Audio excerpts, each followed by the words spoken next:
If you don't get all the information on the investment in writing, watch out.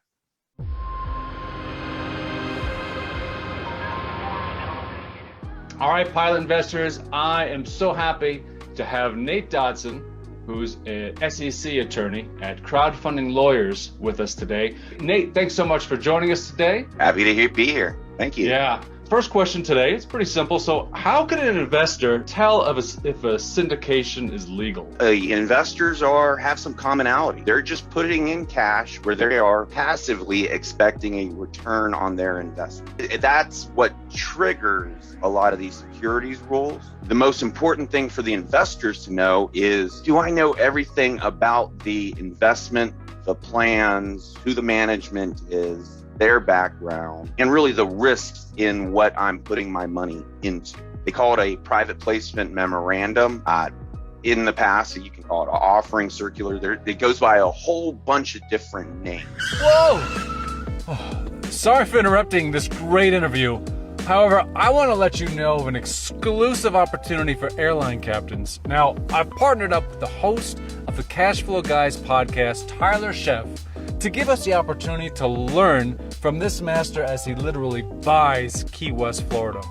Now, captains from around the country will be joining Tyler and myself in Key West to walk the streets and discussing his investment plan and how he does it. Now, whether you're interested in learning from the master, or better yet, enjoy part of his profits by joining this captain-only investment club, schedule a call with me at layovermoney.com/chat. Another question. So what protections does a legal, or I guess you would call it a registered syndication, provide to the investor and the syndicator? The offering or the opportunity that you're investing in has done the proper filing, but because there's so many different exemptions and different ways to do it, it's just not a one size fits all. But to actually get to the question and the answer, how does it protect? From the syndicator side, it defines the scope of the business plan, and as well as the risk factors surrounding that business plan. And we all know with all investments, there's a level of risk that we all accept. And on the investor side, it's really important to see the structure, the controls, the profits, etc. Because if things don't work out, and there's plenty of shady people out there in the world, if you don't get all the information on the investment in writing, watch out. So what's the difference between like a 506c syndication and a REIT? REIT is actually just a tax election that allows a corporation, if it's structured and operated consistent with the REIT.